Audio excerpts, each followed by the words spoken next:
Okay, so I've talked about cutting these round flat back parts off of their backers before, and I wanted to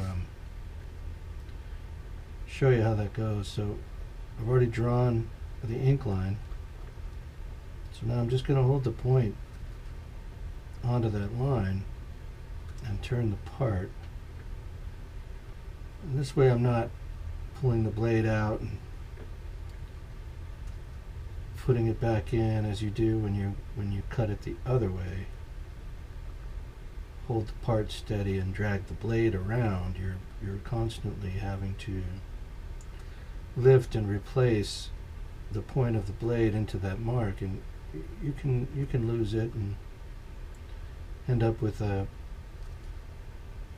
jagged cut. And doing it this way also alleviates any waviness you might get. You don't want that edge to look wavy, you want it to look nice and straight, you know, a machined part edge. And this is how we get that. Just keep going around. You're not applying too much pressure to the point of the blade, you're just redrawing that black line, but with the tip of the blade instead of with the marker.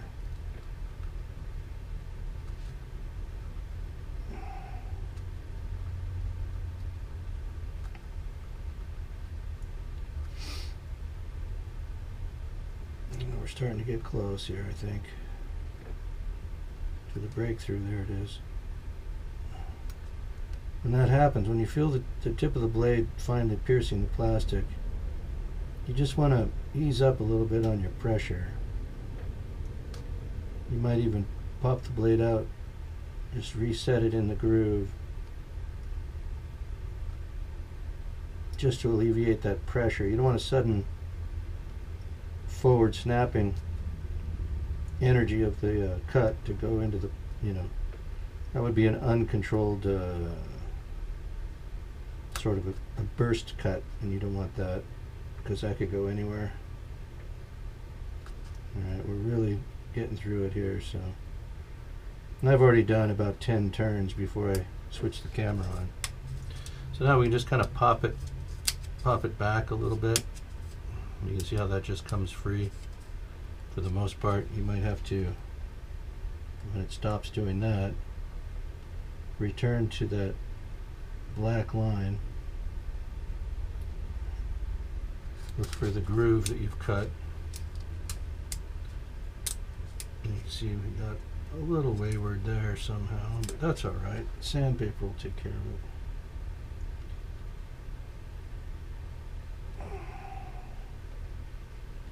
it. In addition, we're probably going to be putting a firewall back here for the engine to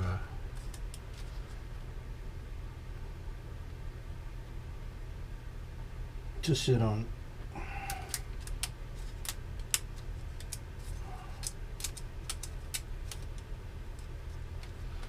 And you don't want to get too jumpy with the flexing of the plastic. There you see we get a nice, fairly straight cut. There is a couple spots here we need to clean up. But I think what I'll do is just leave this until I do that firewall thing that I'm going to do, which is just to take a, let's try this and see how these fit. These are the actual N5 part. So you see how those fit right in there. And one of these will probably just end up being the firewall. I just wanted to see where that would be in relation to the engine. I gotta take more off of this. I gotta get all this off. I took and cut out the prop hubs from this inner groove just to get them out of the way, so I could set the part on its face and have it be flat and rotate. With this in the way, with this sticking out, there was no way I could do that, so we took that off. I'm going to be using those prop hubs when it comes time, so I don't want to lose them. They go in the box, right?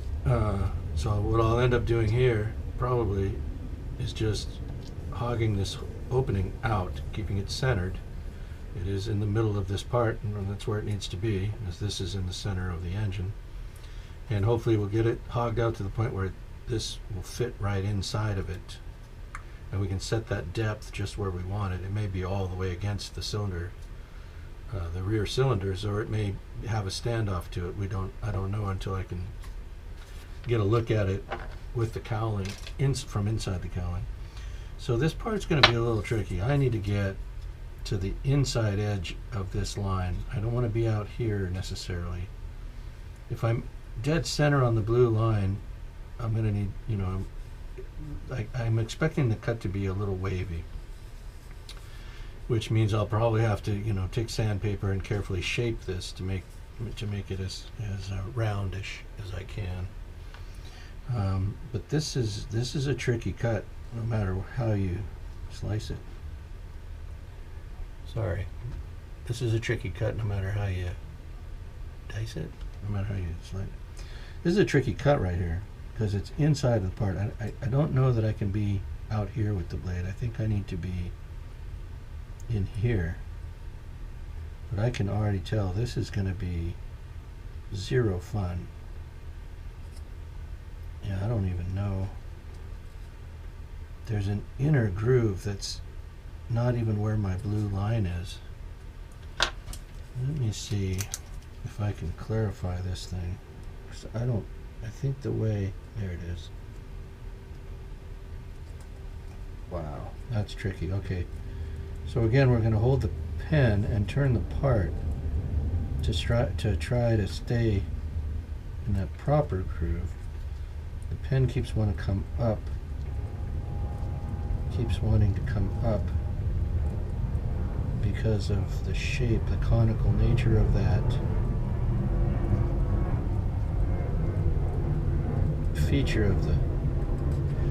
Man, that is just going to be so hard to follow that line. I really made a sort of a mess in here. But if I try to stick to the black line and forget about the blue and be as patient as I can be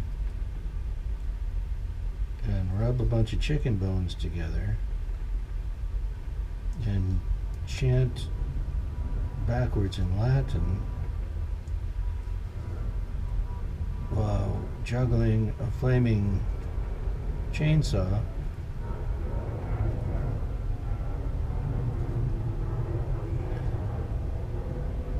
on a cardboard unicycle, I might be able to get through this. That's if time doesn't run out. Oh, is this a thinner wall plastic? Oh man, that is so dicey right there. I don't know how much of this is on camera. I'm sure everything I'm saying is, but that's not helpful. I just don't know what you can see here from what I'm doing. My head's probably in the way. The angle's not good, and the lighting is bad, and my haircut's terrible, and my beard is scratchy. I've had a cold for 21 days. Aside from that, everything's great. How you doing? I'll trade places with you right now. Anyway, we're getting here. I think it felt like this plastic was giving way already, but I think that was just me hoping that this wasn't going to be as bad as I think it's going to be. We'll see. We'll see. We just keep turning the part, holding the blade steady, applying even pressure, and working our way around, making sure we don't get ahead of ourselves, don't get jumpy. Wow. I don't think we're through there yet. I thought at first it was thinner, but yeah, that was wishful thinking. That was me.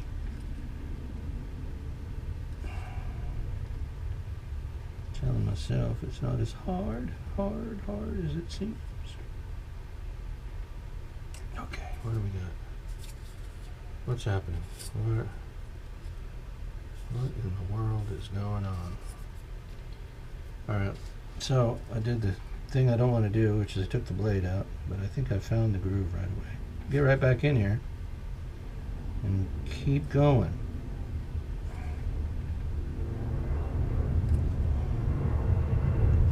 I'm trying to keep this cowling from tipping over with my finger here as I go around, as I'm turning and applying pressure to the part. Sometimes they want to fold or they want to tip over, and that's not good. I'm trying to keep my blade steady and in that groove, because the cowl opening around the motor rounds down and back inward on itself. There's a definite edge or lip, and it returns into the opening, into the engine. So I don't want it to, the cut to be in a position on the cowling where it's a flat face opening without that little return. I don't know if I'm going to be able to do it, but that's what I'm trying to do. In other words, I don't want the cut to be out here. I want it to be in here, which is, I think, what we're getting. Man, this plastic is stubborn. And now it's just going to let go suddenly, and my blade is going to do something stupid. But anyway, we'll keep trying. I can feel the paper. Yeah, here we go. Oofta. Some places it wants to go, and in other places it wants to drag. And I don't want it to just let go. I want it to drag. Why? Oh, here it comes. See? There it goes. Starting to come free, but it is not an easy cut to make this here. Alright, let's get back in the groove. We know the groove is here. Get the blade back into it. There it is. Stay on the black, stay off the blue.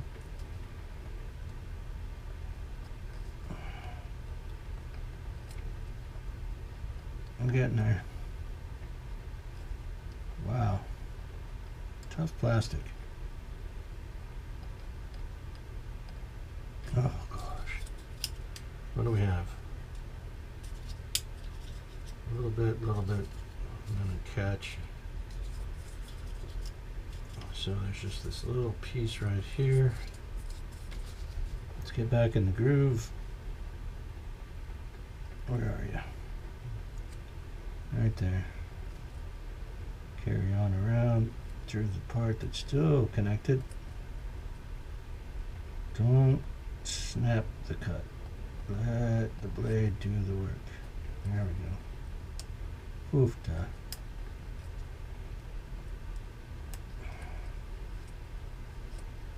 I think we're good. Hold on. Still no.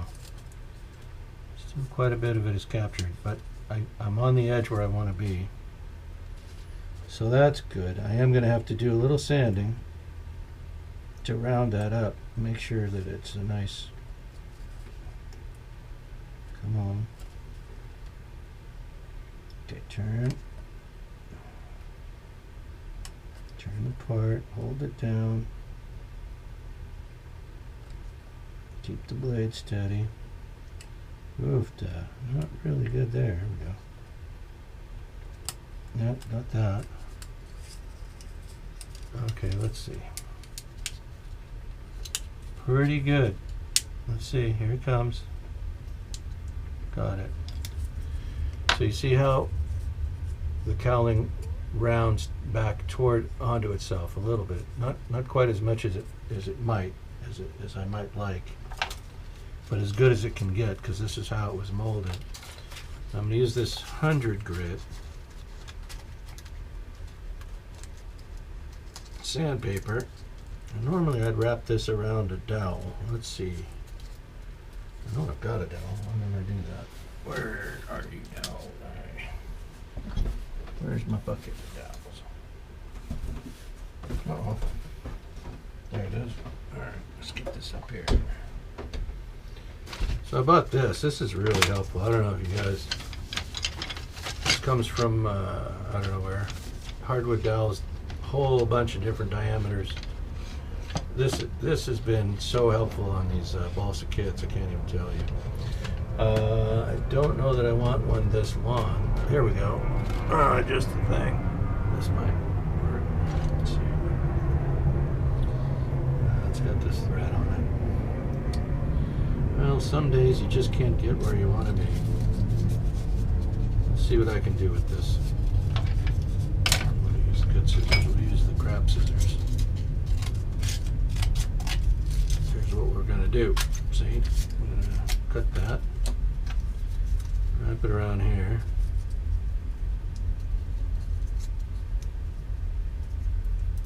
Okay. And with this, we're just going to work around and around this edge. The dowel will keep it from digging into any one spot, and it'll smooth that circular cut into a proper circle. See? Just keep working it with the 100 grit, and you want to be inside of the cut in here mostly, not out on the face of the cut, but down in here behind it. Just kind of doing this here, and then at the last you want to do maybe one or two little passes around just at the edge on the face. And that just cleans that nicely. And see how it's got the perfect circular shape. There's no waviness to it because the dowel keeps the sandpaper square and straight. So let's have a look at this and see